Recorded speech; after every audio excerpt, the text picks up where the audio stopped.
आपण पाहिले की एकीकडे दिल्लीमध्ये धनुष्यबाण चिन्ह आणि शिवसेनेच्या नावावरनं राजकीय वातावरण तापलेलं असताना महाराष्ट्रात कालपासून पेटलेल्या गुंगी गुडिया या वादानं थेट दिल्लीचा रस्ता धरलाय. सुनेत्रा पवार यांच्या मौनावरनं काँग्रेसनं केलेल्या टीकेला आता नवीन वळण मिळालंय.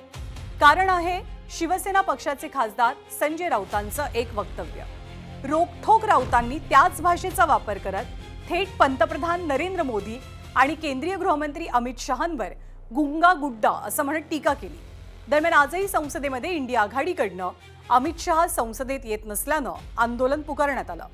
म्हणजे महाराष्ट्रात सुरू झालेला वाद आता केवळ सुनेत्रा पवारांपुरता मर्यादित राहिलेला नाहीये, तर त्याची राष्ट्रीय राजकारणात सुद्धा ठिणगी पडली आहे. म्हणजे आता प्रश्न फक्त सुनेत्रा पवारांच्या मौनाचाच शिल्लक नाहीये, तर राजकारणात विद्यार्थी आंदोलनानंतर मौन हेच विरोधकांच्या हाती सर्वात प्रभावी राजकीय शस्त्र बनतंय का, अशी देखील चर्चा सुरू झाली आहे. इंदिरा गांधी को लोग गुंगी गुड़िया कहते थे. ये हमारे गृह में गुंगा गुड्डा है. सदन में नहीं आते, बात नहीं रखते. अचानक कैसे गुंगे हो गए ये लोग? उनकी वाचा कशी चली गई, वाणी चली गई.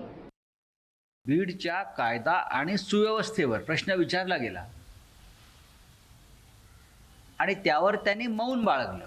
आता सुनेत्रा वहिनींना जर कोणी गुंगी गुड्या म्हटलं असेल, त्या जागी कोणी जर एखादा पुरुष मंत्री असता, एकनाथ शिंदे असते किंवा राज्याचे मुख्यमंत्री फडणवीस असते, तर त्यांना गुंगा गुड्डा म्हटलं असतं.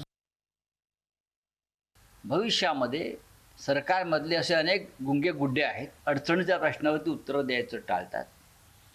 याच्यामध्ये स्त्री आणि पुरुष हा भेद करणं योग्य नाही. आपण घटनात्मक पदावर बसलेले आहोत, मग स्त्री असेल किंवा पुरुष असेल. हा काय एखाद्या स्त्रीचा अपमान आहे किंवा पुरुषाचा अपमान आहे असं मला वाटत नाही.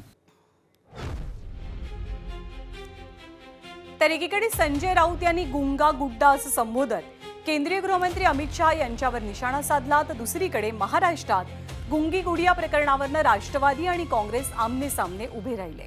काँग्रेसनं सोशल मीडियावरती दिलगिरी व्यक्त केलेली असली तरी राष्ट्रवादीनं हा विषय केवळ एका दिलगिरीनं संपणारा नाही असंही स्पष्ट केलं. परिणामी राज्यभरात राष्ट्रवादीच्या कार्यकर्त्यांनी काँग्रेस विरोधात आक्रमक भूमिका घेतली. अनेक ठिकाणी आंदोलनं झाली, निषेध मोर्चे काढले गेले आणि काँग्रेसचे प्रदेशाध्यक्ष हर्षवर्धन सपकाळ यांच्या विरोधात घोषणाबाजी झाली. या सगळ्या घडामोडींमध्ये आज पहिल्यांदाच राष्ट्रवादीचे प्रदेशाध्यक्ष सुनील तटकरेंनी भूमिका स्पष्ट केली. त्यांनी एका बाजूला धनंजय मुंडेंना सूचना केली, तर दुसऱ्या बाजूला काँग्रेसवरही टीकेची झोड उठवली. इतकंच नाही तर गुंगी गुडिया प्रकरणाचं समर्थन करणाऱ्या संजय राऊतांना सुद्धा प्रत्युत्तर देत वादाला आणखी राजकीय धार दिली. कुठल्या कॉन्टेक्स्टमध्ये कशामुळे धनंजय मुंडे बोलले हे मी समजून घेईन. शेवटी पत्रकार परिषद मुख्य महनीय व्यक्तीची असते. अशा वेळेला बाजूला बसणं ठीक आहे, पण बाजूला बसून पत्रकार परिषदेमध्ये भाग घेणं हे सुद्धा काय योग्य असं मला वाटत नाही. काँग्रेसची वैचारिक दिवाळखोरी ही काँग्रेसची त्या ठिकाणी दाखवलेली आहे आणि म्हणूनच वहिनींच्या संदर्भातलं त्याने जे काही वक्तव्य केलेलं आहे हे काँग्रेसच्या वैचारिक दिवाळखोरीचं तर द्योतक आहेच. एक तर संजय राऊत साहेबांना माहीत नाही, कारण वहिनी प्रभावीपणाने प्रशासनामध्ये काम करतात, संघटनेमध्ये काम करतात. तर संजय राऊतांच्या अशा कुठल्या फुकटच्या सल्ल्याची आम्हाला आवश्यकता नाही. तर गुंगी गुडियाचा हा सगळा वाद आता थेट शरद पवार यांच्या मौनाभोवती फिरू लागलाय. काँग्रेसच्या टीकेनंतर राष्ट्रवादीचे अनेक नेते सुनेत्रा पवारांच्या समर्थनासाठी पुढे आले, तर विरोधी पक्षात असूनही रोहित पवार यांनी सुद्धा आपल्या काकींच्या बाजूनं भूमिका घेतली. पण शरद पवारांनी अद्याप सार्वजनिक प्रतिक्रिया न दिल्यामुळे राजकीय चर्चांना उधाण आलंय. त्यातच राष्ट्रवादीचे नेते संजय काकडे यांनी शरद पवारांनी काँग्रेसची साथ सोडावी अशी मागणी करत काँग्रेसवर टीका केली आणि आंदोलनाचा इशाराही दिलाय. आता या आव्हानाला काँग्रेस आणि शरद पवारांचा पक्ष नेमकं काय आणि कसं उत्तर देणार याकडे राज्याच्या राजकारणाचं लक्ष लागून आहे.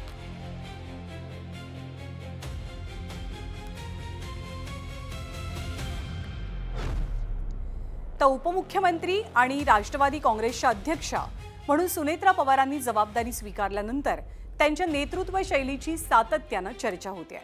महत्त्वाच्या घटनांवरील उशिरा येणाऱ्या प्रतिक्रिया, काही विषयांवरचं मौन, पक्षातल्या निर्णय प्रक्रियेतील त्यांच्या भूमिकेबाबतचे प्रश्न आणि बीडमधल्या पत्रकार परिषदेनंतर निर्माण झालेला वाद, या सगळ्यामुळे एकच प्रश्न पुन्हा एकदा ऐरणीवर आलाय. सुनेत्रा पवार स्वतः निर्णय घेतात की त्यांच्या भोवतीचं राजकारण त्यांची प्रतिमा घडवत आहे? पाहूया एक स्पेशल रिपोर्ट.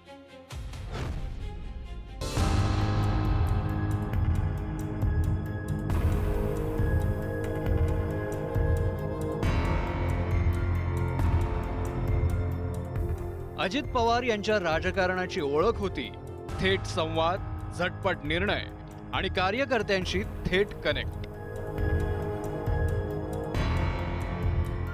मात्र अजितदादांच्या दुर्दैवी जाण्यानं नेतृत्वाची धुरा सुनेत्रा पवारांच्या हाती आली. तेव्हापासून नेतृत्व आणि कार्यकर्त्यांमधलं अंतर वाढल्याची टीका विरोधक सातत्यानं करतायत. पहिल्याच पत्रकार परिषदेतला हा प्रसंग जो खूप काही सांगून गेला. त्यावरून पक्षात 2 गट सक्रिय असल्याच्या चर्चा सुरू झाल्या आणि सुनेत्रांना जाणीवपूर्वक माध्यमांपासून दूर ठेवत असल्याचाही आरोप झाला. पण आज 6 महिन्यानंतरही जर सुनेत्रा पवारांकडून संवेदनशील घडामोडींवर प्रतिक्रिया देण्यास होणारा विलंब किंवा काही विषयांवर त्यांनी साधलेली चुप्पी, यावरून विरोधकांनी त्यांच्या नेतृत्व शैलीवर प्रश्न उपस्थित केले. इतकंच नाही तर काही महत्त्वाच्या पक्षांतर्गत निर्णयांमध्ये राज्यसभा सदस्य पार्थ पवारांचा प्रभाव असल्याचा दावा विरोधकांकडून करण्यात आला. आणि त्याच चर्चांमुळे सुनेत्रा पवार यांच्या स्वायत्त नेतृत्वाबाबत प्रश्न उपस्थित करण्याचा प्रयत्न विरोधकांनी केला.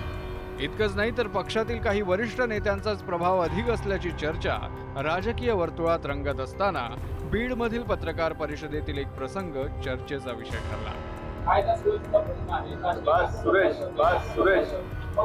त्या पत्रकार परिषदेत धनंजय मुंडे यांच्या वर्तनाचा अर्थ विरोधकांनी असा लावला की सुनेत्रा पवार यांना मुक्तपणे बोलण्याची संधी मिळत नाही. या सगळ्या पार्श्वभूमीवर काँग्रेसनं गुंगी गुडिया असा राजकीय हल्लाबोल केला. राजकारणात अनेकदा प्रतिमाच वास्तव ठरते आणि सध्या सुनेत्रा पवार यांच्या समोरचं सर्वात मोठं आव्हान विरोधकांना उत्तर देण्यापेक्षा स्वतःची स्वतंत्र राजकीय ओळख अधिक ठळकपणे निर्माण करण्याचं आहे. ब्युरो रिपोर्ट, ABP माझा.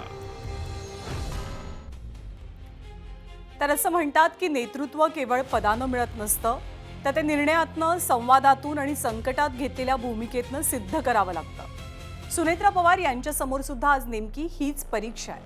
कारण विरोधकांचा प्रश्न फक्त त्यांच्या मौनावर नाही, तर त्या स्वतः निर्णय घेणाऱ्या नेत्या आहेत की निर्णय त्यांच्या भोवतीचं राजकारण घेत आहे, हाही देखील आहे. आणि याच उत्तरावरती त्यांच्या पुढच्या राजकीय प्रवासाची दिशा देखील निश्चित होणार आहे.